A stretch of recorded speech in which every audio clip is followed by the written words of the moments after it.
আল্লাহ শিখিয়েছেন।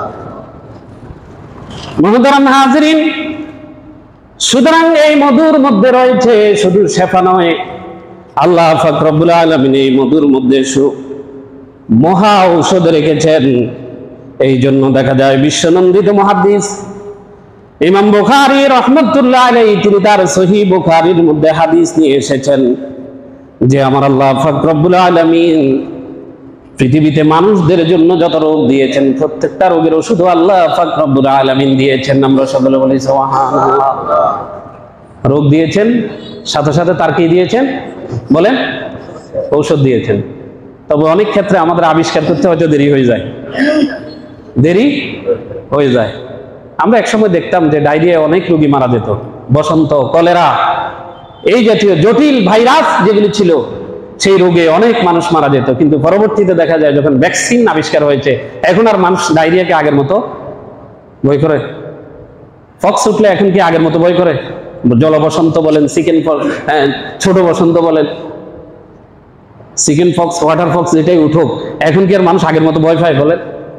একসময় তো সেই ফাড়া দিয়েও মানুষ যেত না, সেই এলাকায় যেত না যদি শুনতো যে এখানে এই রোগ আছে। মুহতারাম হাজিরিন, এই জন্য ইমাম বুখারী তার সহিহ বুখারীর মধ্যে হাদিস বর্ণনা করেছেন। আল্লাহর হাবিব হাদিস বলেছেন, সহিহ বুখারী হাদিস নম্বর 5678 নম্বর হাদিস। আন নবী হুরায়রা রাদিয়াল্লাহু তাআলা আনিন নবী সাল্লাল্লাহু আলাইহি ওয়াসাল্লাম قال মা আনজালাল্লাহু দাআন ইল্লা আনজালা লাহু শিফা।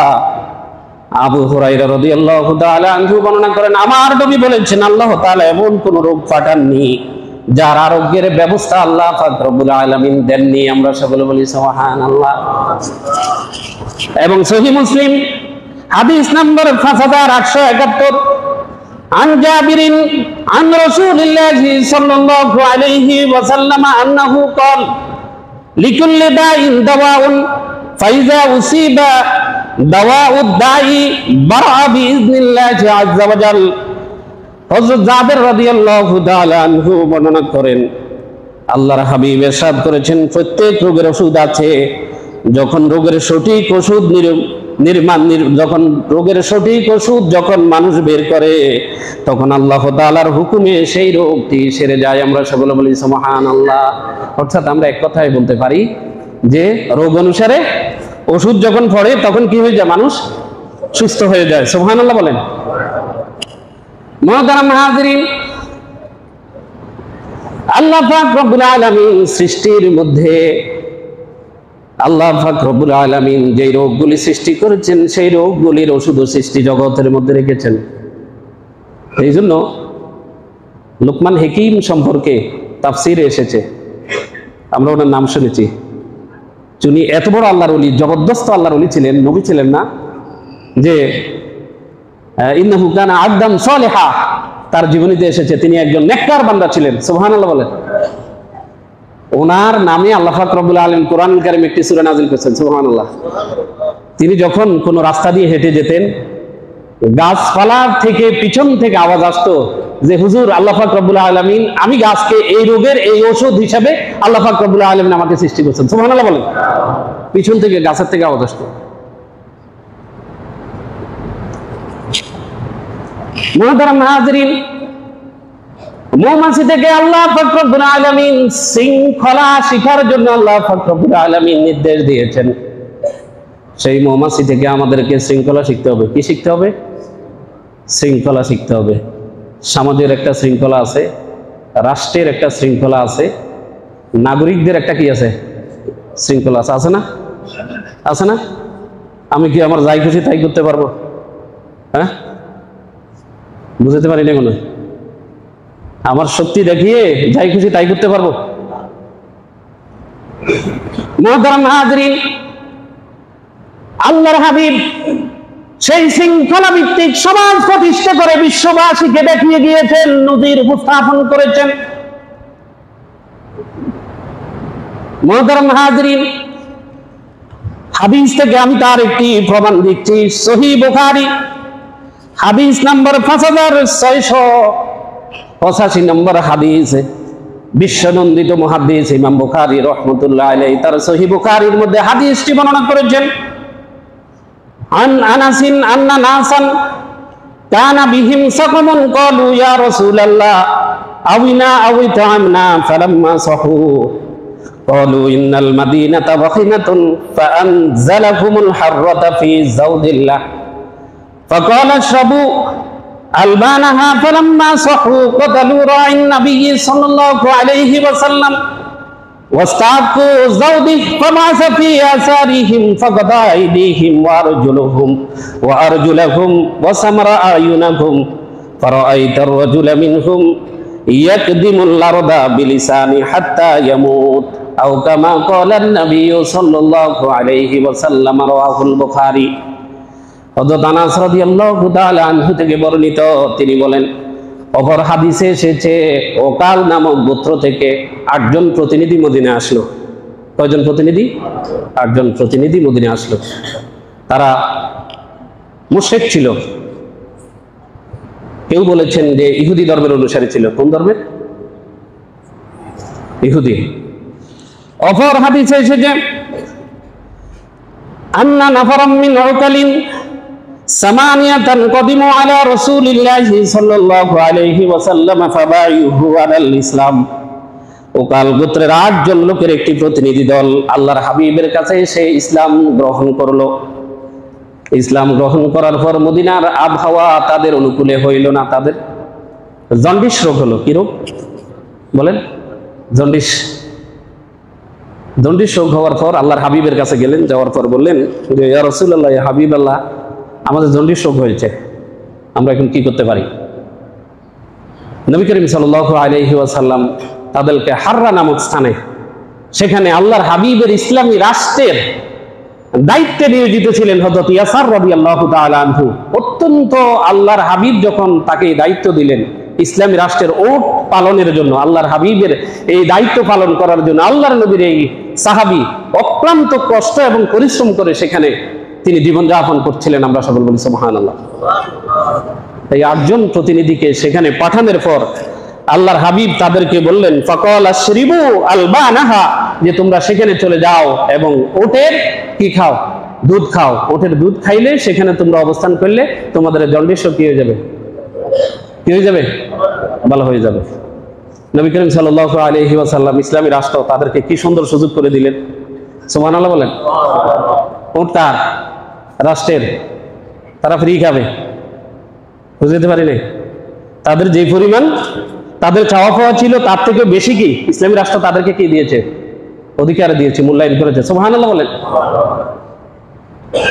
মুহতারাম হাজিরিন, অত্যন্ত আফসোস এবং পরিতাপের ব্যাপার, তারা যখন সুস্থ হয়ে গেল পরবর্তীতে দেখা গেল যে অপর হাদিসে এসেছে তারা মুরতাদ হয়ে গেল। কি হয়ে গেল? মুরতাদ হয়ে গেল। সুস্থ হয়ে যাওয়ার পর কি হয়ে গেল? মুরতাদ হয়ে গেল।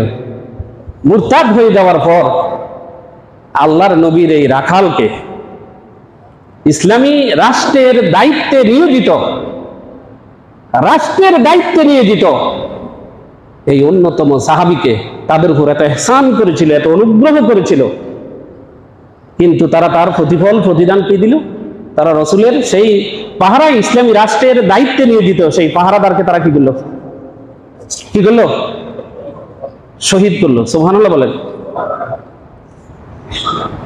শেষ পর্যন্ত এই ঘটনা দূর থেকে একজন অমুসলিম দেখতে পেরে আল্লাহর হাবিবের কাছে এসে নালিশ দিল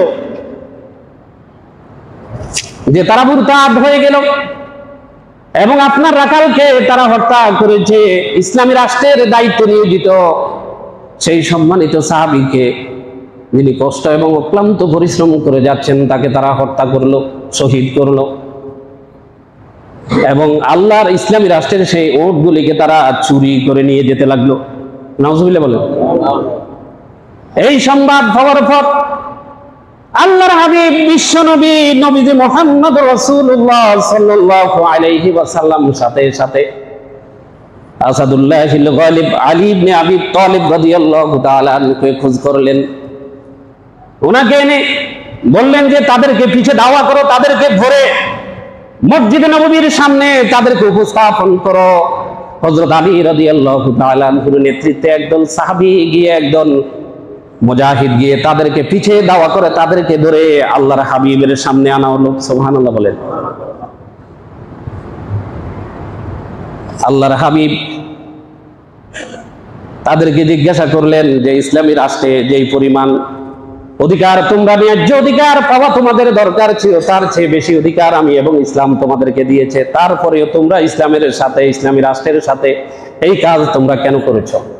সুবহানাল্লাহ বলেন। চুপ, জবাব আছে? শেষ পর্যন্ত হযরত আম্মার ইবনে ইয়াসার তার পরিবার দাবি করলো, ইয়া রাসূলুল্লাহ, ইয়া হাবিবাল্লাহ, তাদেরকে আপনি ক্ষমা করতে পারবেন না। আমরা কোরআনের আইন, যেটা ইসলামী রাষ্ট্রের যে আইন রয়েছে, সেই আইনে তাদের বিচার হতে হবে। সুবহানাল্লাহ বলেন। আল্লাহর হাবিব তাদের বিচার করলেন। আল্লাহর হাবিবের নির্দেশে তাদেরকে হত্যা করলো, যেভাবে হযরত আম্মার ইবনে ইয়াসার, হযরত ইয়াসারকে তারা হত্যা করেছিল। হত্যা করে ওনার হাত কেটেছিল, পাও কেটেছিল, ওনার চোখ উপড়িয়ে ফেলেছিল। নাউজুবিল্লাহ বলেন। উটগুলি হাঁকিয়ে নিয়ে গিয়েছিল। আল্লাহর হাবিব সেভাবে সাহাবাদেরকে নির্দেশ দিলেন তাদেরকে সেই পরিমাণ শাস্তি দেওয়া হোক। আমরা সকলে বলি আল্লাহু আকবার। কারণ এটা নবীর বিধান ছিল না। আল্লাহ পাক রব্বুল আলামিন সূরা মায়েদার 45 নম্বর আয়াতে আমার আল্লাহ পাক রব্বুল আলামিন এই বিচার ব্যবস্থা নির্ধারণ করে দিয়েছেন। আল্লাহ পাক রব্বুল আলামিন কুরআনুল কারীমের মায়েদার 45 নম্বর আয়াতে আল্লাহ পাক রব্বুল আলামিন বলেন, ওয়া কাতাবনা আলাইহিম ফিহা আন্নান নাফসা বিন নাফসি ওয়াল আইনা বিল আইনি ওয়াল আনফা বিল আনফি ওয়াল উযুনা বিল উযুনি ওয়াস সিন্না বিস সিন্নি ওয়াল জুরুহা কিসাস। আমার আল্লাহ পাক রব্বুল আলামিন বলেন, আমি এই মহাবিশ্বের মহাবিশ্ব, এই মহাগ্রন্থ আল কুরআন, এই গ্রন্থে তাদের প্রতি লিখে দিয়েছি যে প্রাণের বিনিময় প্রাণ, চোখের বিনিময় চোখ, নাকের বিনিময় নাক, কানের বিনিময় কান, দাঁতের বিনিময় দাঁত, জখমের বিনিময় জখম তারা তাদের থেকে আদায় করতে পারবে। আমরা সকলে বলি সুবহানাল্লাহ। নবী করিম সাল্লাল্লাহু আলাইহি ওয়াসাল্লাম সেই আয়াতে কারিমা যথাযথভাবে বাস্তবায়িত করলেন। আমরা সকলে বলি সুবহানাল্লাহ। শতভাগ মুসলিম অধিষ্ঠিত এই দেশেও যদি আজকে কোরআনের এই সৌন্দর্য থাকতো, তাহলে আজকে যেভাবে বিশৃঙ্খলা সৃষ্টি করার জন্য চেষ্টা করে সেভাবে আমার মনে হয় বিশৃঙ্খলা সৃষ্টি করতে সাহস করতো না। সুবহানাল্লাহ বলেন। আজকে ইসকন এবং তাদের অনুসারীরা যে কাণ্ডটি করলো, এটি মুসলমান তো দূরের কথা, সত্যিকার অর্থে একজন বিধর্মীয়, যারা ইনসাফকে বিশ্বাস করে, যারা মানবতাকে বিশ্বাস করে, তারা পর্যন্ত সমর্থন করতে পারে না। তাদের একথা বোঝা উচিত ছিল যে রাষ্ট্র তো আমাদেরকে সর্বোচ্চ কি দিচ্ছে, প্রায়োরিটি দিচ্ছে, তারপরেও কেন এই জাতীয় বিশৃঙ্খলা তারা সৃষ্টি করছে? তার কারণ হচ্ছে, আমরা বিশ্লেষণ করে যতটুকু দেখেছি যে আজকের যে ইসকন যারা এই কাণ্ডটি ঘটিয়েছে, তারা মূলত তারা কোনো মানবতাবাদী সংগঠন নয়, তারা উগ্রবাদী সংগঠন। এবং আমরা জানি যে এই পৃথিবীতে হিন্দু ধর্মের যে সমস্ত ভাইয়েরা রয়েছেন, সবচেয়ে বেশি হিন্দু বসবাস করে কোথায়? ভারতে, এবং তাদের একটা দেশও রয়েছে সেখানে। কিন্তু তারপরেও কেন এই হিন্দু ধর্মের একটি সংগঠন 1966 সালে 13 জুলাই যুক্তরাষ্ট্রের নিউ ইয়র্কে কেন প্রতিষ্ঠিত হবে? এবং আমাদের ইসলামের বিশ্লেষক যারা রয়েছেন, আসলে মূলত এটি হিন্দুদের কোনো সংগঠন নয়। হিন্দুদের ভিতরে থেকে ইসরায়েল গ্রহণ কার্যক্রম বাস্তবায়নে বিভিন্ন কৌশল বাস্তবায়িত করে যাচ্ছে এই ইসকন, যেটাকে আমরা যুগে যুগে বলে যাচ্ছি যে মোসাদ, সারা বিশ্বকে আজকে অশান্তি সৃষ্টি করে যাচ্ছে, তাদের একটি অঙ্গ সংগঠন। আমাদের ইসলামী স্কলাররা বিশ্লেষণ করে এ পর্যন্ত যতটুকু সত্য বক্তব্য উপস্থাপিত হয়েছে, এটাই কি বাস্তবতা আছে। আর এই ইসকন আমরা দেখতে পাই যে আমাদের চট্টগ্রামে যে নেককারজনক কাণ্ডটা করলো, একটি আদালত পাড়ায়, আমাদের দেশে অনেক বড় বড়, এর আগে আমাদের অনেক বড় বড় যারা রাষ্ট্রের গুরুত্বপূর্ণ দায়িত্ব পালন করছেন, তারা পর্যন্ত কি গ্রেফতার হয়েছেন না? বিভিন্ন রাজ্যে বড় বড় যে 2টি রাজনৈতিক দল রয়েছে তাদের নেতারা গ্রেফতার হয়েছে না? তো এরকম মনে করেন আদালতের আঙ্গিনায় যেখানে বিচার হবে একটা রাষ্ট্রের মৌলিক কাঠামো, তো সেখানে কোন দল এই জাতীয় ঘটনা ঘটাইছে বাংলাদেশে? আমি নাম নাই নিলাম, বিগত অনেকগুলি দল সরকার যুগে যুগে সরকারে ছিল না, কে করেছে এই কাজ? মুহতারাম হাজরিন, এই জন্য তাদের প্রতিটি কাজে প্রশ্নবিদ্ধ হওয়ার মতো হওয়ার কারণে আমরা দেখতে পাই চীনের মতো বিধর্মী রাষ্ট্রে ইসকন নিষিদ্ধ, মালয়েশিয়ায় নিষিদ্ধ, ইরানে নিষিদ্ধ, সৌদি আরবে নিষিদ্ধ, আফগানিস্তানে নিষিদ্ধ, ইন্দোনেশিয়ায় নিষিদ্ধ, তাজিকিস্তানে নিষিদ্ধ, উজবেকিস্তানে নিষিদ্ধ, তুর্কমেনিস্তানে নিষিদ্ধ, সিঙ্গাপুরে প্রথমে নিষিদ্ধ ছিল, পরবর্তীতে সিঙ্গাপুর সরকারের হাতে পায়ে ধরে তারা কোন রকম কিছু কার্যক্রম পরিচালনার জন্য তাদের হাতে পায়ে ধরে অনুমতি নিয়ে সমিতি আকারে কিছু কাজ করে থাকে। আমাদের যেরকম সমিতি, যদিও তারা আন্তর্জাতিক সংগঠন বলে দাবি করে থাকে। কেউ যদি অপরাধ করে থাকে, বলেন আমিও কি আইনের ঊর্ধ্বে নাকি? বলেন আমরা কেউ কি আইনের ঊর্ধ্বে নাকি? তো কেউ যদি অপরাধ করে থাকে, রাষ্ট্র আইনের লোক রয়েছে, সেখানে বিচার ব্যবস্থা রয়েছে, তারা বিচার করবে। এখানে এই জাতীয় ন্যাক্কারজনক ঘটনা ঘটানোর তো কোনো কি নাই, সুযোগে নাই। এবং হিন্দু, বৌদ্ধ, খ্রিস্টান তাদের আরো অনেকগুলি সংগঠন রয়েছে। ইসকনের প্রয়োজন কি? এই জাতীয় উগ্রবাদী সংগঠনের প্রয়োজন কি? আমরা সরকারের কাছে দাবি জানাই যে ইসকন যে কাজগুলি করে যাচ্ছে বাংলাদেশের জমিনে, যাতে ইসকনকে সরকার নিষিদ্ধ করে। আমরা সরকারের কাছে, আমরা ইসলাম প্রিয়, কোরআন প্রিয়, আল্লাহ প্রিয়, রসুল প্রিয় মানুষ যারা রয়েছে তারা আমরা সরকারের কাছে সেই দাবি জানাচ্ছি। পাশাপাশি আমাদের যে সরকারি, তিনি একজন সরকারি উকিল, ওনাকে যে শহীদ করা হলো, আল্লাহ পাক রব্বুল আলামিন ওনাকে যাতে জান্নাতুল ফেরদাউসের মেহমান হিসেবে কবুল করে, আমরা সকলে বলি আমিন। এবং দেখেছেন ওনার ছোট ছোট 2টি সন্তান, আল্লাহ পাক রব্বুল আলামিন তাদেরকে যাতে আল্লাহ রহমতের চাদর দিয়ে তাদেরকে লালন পালনের ব্যবস্থা করে, আমরা সেই জন্য দোয়া করি, আল্লাহ কবুল করুক আমিন। এবং এই জাতীয় বিভিন্ন ইন্ধনে আমরা যারা রয়েছি, আমরা যাতে তাদের ফাঁদে পা না দিই। আমরা কেউ আইন হাতে তুলে নিব না। আমাদের রাষ্ট্র রয়েছে, আমরা সবসময় কথা বলি, যেই কোনো সরকারের আমলে আমরা এই কথা বলে আসছি, কেউ আমরা হাতে আইন তুলে নিব না। আমাদের রাষ্ট্র রয়েছে, রাষ্ট্র যে বিচার ব্যবস্থা রয়েছে, সেই বিচারে তাদের যে সাজা হওয়া দরকার, তাদের সেই বিচার অবশ্যই আমরা দাবি করি। পাশাপাশি ইসকনকে নিষিদ্ধ করার আমরা দাবি করি। আল্লাহ পাক রব্বুল আলামিন আমাদেরকে তৌফিক দান করুক, আমরা সকলে বলি আমিন।